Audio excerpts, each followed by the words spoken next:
Selamat datang dan selamat bergabung kembali. Pembahasan kita kali ini adalah belajar akuntansi. Mengawali perjumpaan, kita akan membahas bersama mengenai yang pertama, definisi akuntansi. Yang kedua, manfaat daripada akuntansi. Yang ketiga, profesi akuntansi itu sendiri. Yang keempat, bentuk perusahaan dan juga ada jenis-jenis usaha. Akuntansi merupakan suatu kegiatan yang tidak hanya untuk usaha atau perusahaan yang mencari untung saja yang menggunakan, namun banyak digunakan oleh organisasi-organisasi dalam mencatat semua pemasukan dan pengeluaran selama sebulan atau setahun. Itu artinya akuntansi sangat penting dalam kehidupan ini. Nah, untuk itu mari kita bahas bersama, tentunya di sini saja.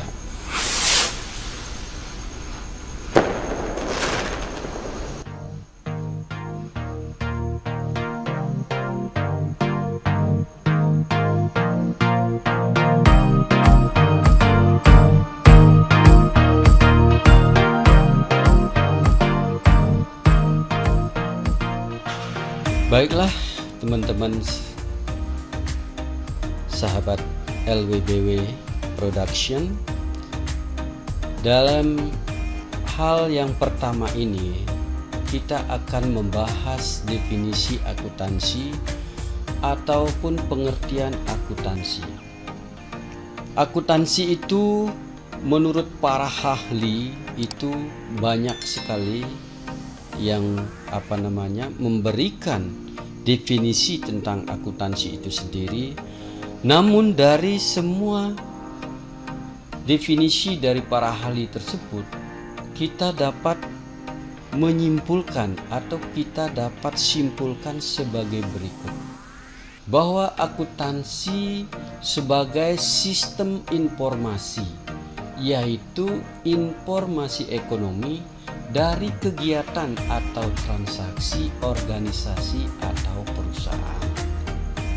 Yang kedua, akuntansi adalah proses pengidentifikasian, pengukuran, pencatatan dan pelaporan berupa laporan keuangan.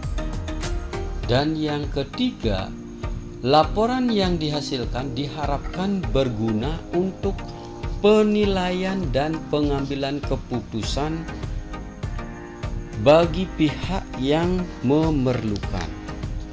Nah, dari sini bahwa akuntansi adalah suatu proses, maka perlu kita ketahui bahwa di dalam akuntansi, proses akuntansi itu sendiri adalah dari yang pertama pencatatan, penggolongan, peringkasan, pelaporan dan penganalisaan data keuangan dari suatu organisasi atau suatu perusahaan.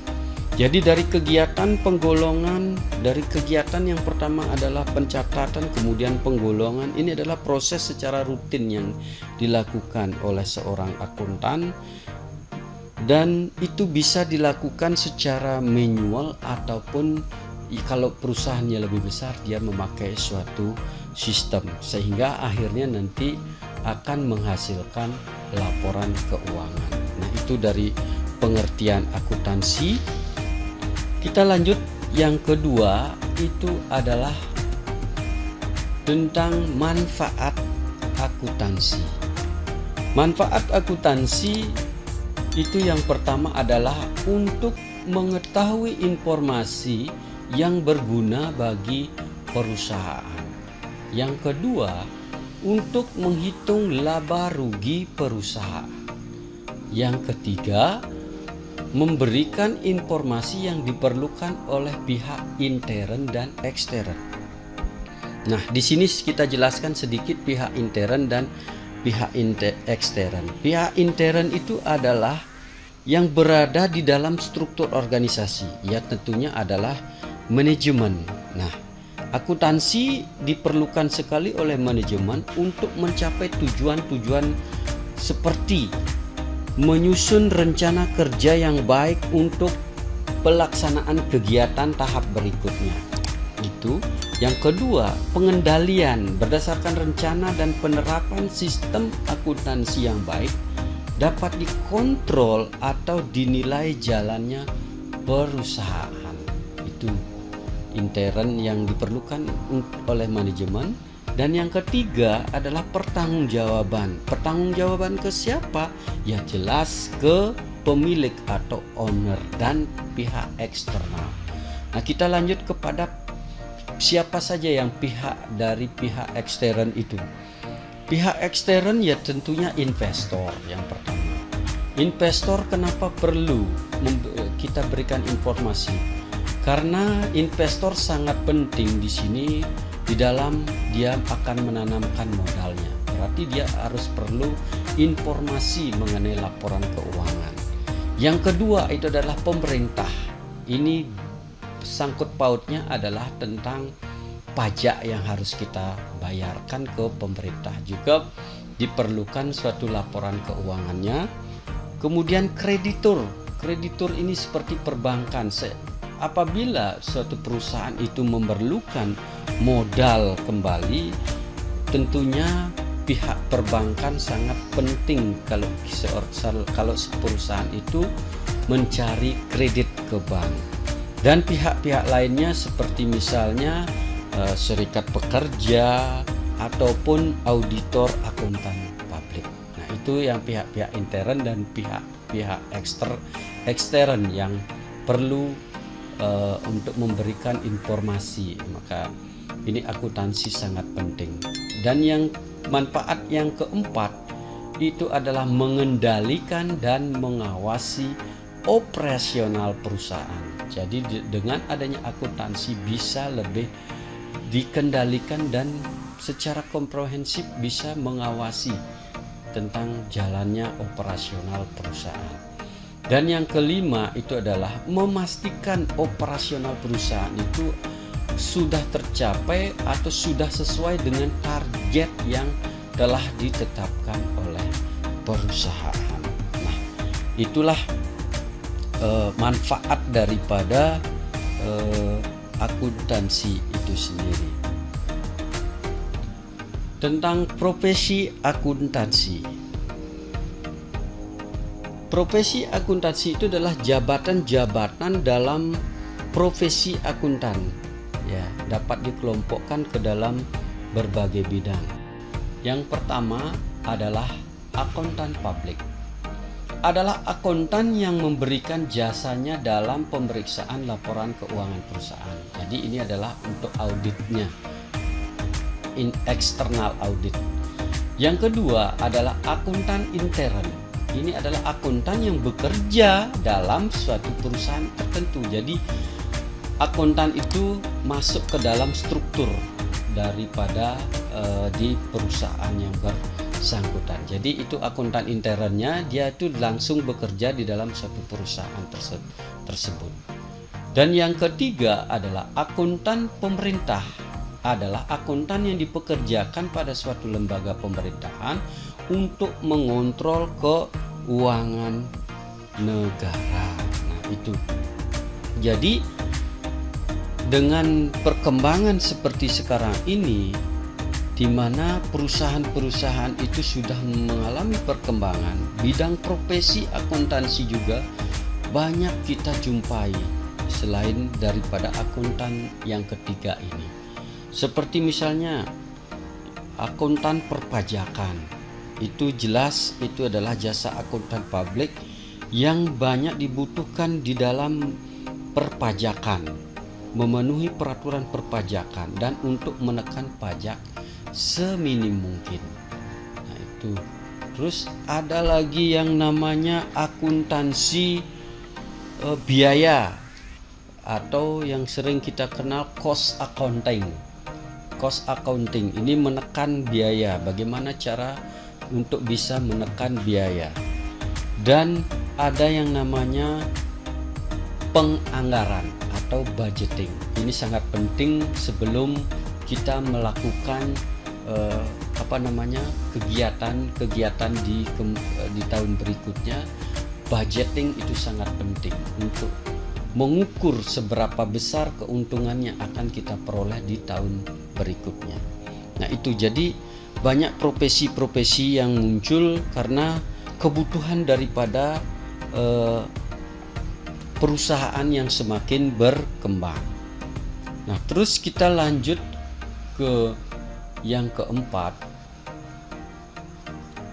itu adalah bentuk perusahaan. Bentuk perusahaan. Nah, di sini perusahaan adalah suatu organisasi yang didirikan oleh seseorang atau sekelompok orang atau badan lain yang kegiatannya adalah melakukan produksi dan distribusi untuk memenuhi kebutuhan ekonomi manusia. Itu jadi perusahaan itu apa? Nah, bagaimana juga sekarang bentuk-bentuk perusahaannya? Setelah kita mengetahui definisi daripada perusahaan, secara umum kita membagi jenis-jenis atau bentuk perusahaan yang ada itu kita bisa kelompokkan menjadi 3 macam, yaitu yang pertama adalah perusahaan perseorangan. Perusahaan perseorangan adalah badan usaha yang kepemilikannya dimiliki oleh satu orang. Nah, jadi satu orang ini yang mendirikan suatu usaha. Ya, biasanya sih di sini adalah usaha dagang. Ya.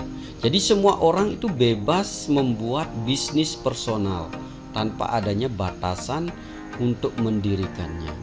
Jadi di sini ciri dan sifat perusahaan perseorangan itu dapat kita lihat bahwa ciri dan sifatnya itu adalah relatif mudah didirikan dan juga dibubarkan. Relatif mudah didirikan dan mudah untuk dibubarkan. Tanggung jawab tidak terbatas dan bisa melibatkan harta pribadi. Yang ketiga, tidak ada pajak, yang ada adalah pungutan dan restribusi. Yang keempat, seluruh keuntungan dinikmati sendiri. Yang kelima, sulit mengatur roda perusahaan karena diatur sendiri. Keuntungan kecil yang terkadang harus mengorbankan penghasilan yang lebih besar. Jangka waktu badan usaha tidak terbatas atau seumur hidup. Sewaktu-waktu dapat dipindah tangankan. Nah, itu yang pertama, perusahaan perseorangan. Yang kedua adalah perusahaan persekutuan. Perusahaan persekutuan adalah badan usaha yang dimiliki oleh 2 orang atau lebih yang secara bersama-sama bekerja sama untuk mencapai tujuan bisnis. Nah, di sini biasanya contohnya adalah firma dan persekutuan komanditer atau CV, Komanditer Vennootschap. Jadi persekutuan komanditer. Nah, jadi apa itu firma? Firma adalah suatu bentuk persekutuan bisnis yang terdiri dari 2 orang, atau lebih dengan nama bersama yang tanggung jawabnya terbagi rata tidak terbatas pada setiap pemiliknya. Nah, di sini ciri dan sifat dari firma, apabila terjadi hutang tak terbayar, maka setiap pemilik wajib melunasi dengan harta pribadi. Itu. Kemudian setiap anggota firma memiliki hak untuk menjadi pemimpin. Menjadi pemimpin, seorang anggota tidak berhak memasukkan anggota baru tanpa seizin anggota yang lainnya. Terus keanggotaan firma melekat dan berlaku seumur hidup. Terus seorang anggota mempunyai hak untuk membubarkan firma. Pendiriannya tidak memerlukan akte pendirian. Dan yang terakhir adalah mudah memperoleh kredit usaha. Itu persekutuan. Yang pertama adalah firma. Yang kedua, persekutuan komanditer CV atau Komanditer Vennootschap. CP adalah suatu bentuk badan usaha bisnis yang didirikan dan dimiliki oleh dua orang atau lebih untuk mencapai tujuan bersama dengan tingkat keterlibatan yang berbeda-beda. Nah, di sini CP itu ciri dan sifatnya adalah sulit untuk menarik modal yang telah disetor, modal besar karena didirikan banyak pihak, mudah mendapatkan kredit pinjaman, ada anggota aktif yang memiliki tanggung jawab tak terbatas, dan ada yang pasif tinggal menunggu keuntungan, relatif mudah untuk didirikan, kelangsungan hidup perusahaan CP tidak menentu. Itu sudah di persekutuan. Dan yang ketiga itu adalah perusahaan perseroan atau lebih dikenal dengan PT, perseroan terbatas, adalah organisasi bisnis yang memiliki badan hukum resmi yang dimiliki oleh minimal 2 orang dengan tanggung jawab yang hanya berlaku pada perusahaan tanpa melibatkan harta pribadi atau perseorangan yang ada di dalamnya. Nah, di sini PT itu minimal itu 2 orang itu ya. Ciri dan sifat PT: kewajiban terbatas pada modal tanpa melibatkan harta pribadi,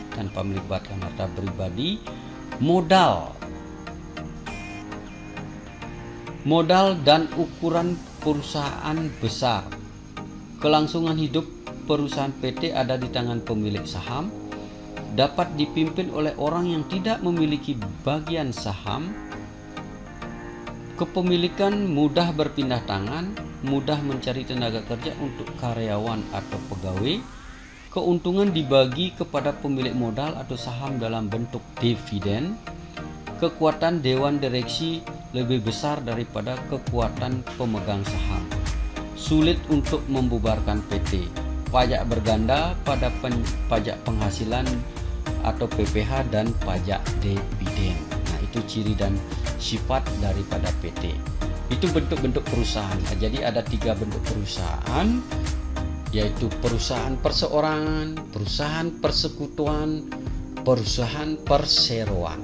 Itu ada 3 perusahaan dan sudah kita jelaskan masing-masing bagiannya. Kita menginjak ke bagian yang kelima, yaitu jenis-jenis usaha. Nah, jenis-jenis usaha secara umum ada 3 macam, yaitu yang pertama adalah perusahaan jasa. Apa itu perusahaan jasa?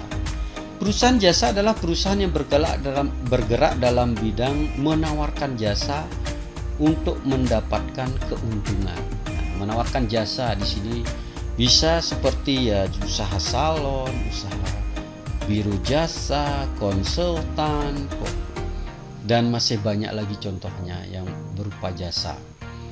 Dan yang kedua itu adalah perusahaan dagang. Perusahaan dagang adalah perusahaan yang bergerak di bidang membeli barang dagangan dan menjual kembali barang tersebut untuk mendapatkan keuntungan. Ini contohnya seperti dagang bahan bangunan, departemen store, atau supermarket, atau juga banyak hal-hal perusahaan dagang yang lainnya. Dan yang ketiga adalah perusahaan industri, yaitu perusahaan yang bergerak dalam bidang mengolah bahan baku menjadi setengah jadi maupun barang jadi yang kemudian dijualnya untuk mendapatkan keuntungan. Nah, di sini seperti misalnya perusahaan sepatu, perusahaan tekstil, perusahaan semen, cat, otomotif, dan lain sebagainya. Itu berproduksi, artinya dia digolongkan sebagai perusahaan industri. Nah, dari semua penjelasan kita, awal perjumpaan kita adalah pengenalan mengenai akuntansi. Dari apa itu akuntansi, manfaatnya, profesi yang ada di dalam akuntansi yang terkait dengan akuntansi, bentuk perusahaan yang memerlukan jasa akuntansi, dan jenis-jenis usaha. Nah, di sini juga akuntansi itu dipergunakan, selalu dipergunakan dalam kehidupan sehari-hari. Baik itu di dalam keluarga, bagaimana pengeluaran, bagaimana pendapatan itu bisa disinkronkan. Dan juga organisasi-organisasi seperti kepemudaan, organisasi-organisasi tingkat di bawah pun, itu semua proses akuntansi itu sangat penting untuk kita ketahui. Nah, mungkin ini sudah umum bagi teman-teman. Saya hanya merefresh sebelum kita akan membahas ke tahap berikutnya mengenai akuntansi itu secara mendetail. Oke teman-teman, hal inilah yang perlu kita ketahui ya, sebagai dasar untuk mempelajari proses akuntansi lebih lanjut. Nah, untuk kali ini kita pembahasan kali ini kita cukupkan sampai di sini. Saya berharap mudah-mudahan semua teman-teman bisa memahami semua dari penjelasan saya yang tadi. Seandainya masih ada keraguan, masih ada ganjalan yang belum dipahami, belum dimengerti, boleh dipertanyakan di kolom komentar. Saya berharap Anda dapat manfaat dan saya lebih bersemangat di dalam menyampaikan materi-materi akuntansi berikutnya. Oke, terima kasih atas perhatiannya dan supportnya selama ini. Kita bertemu kembali pada pembahasan berikutnya.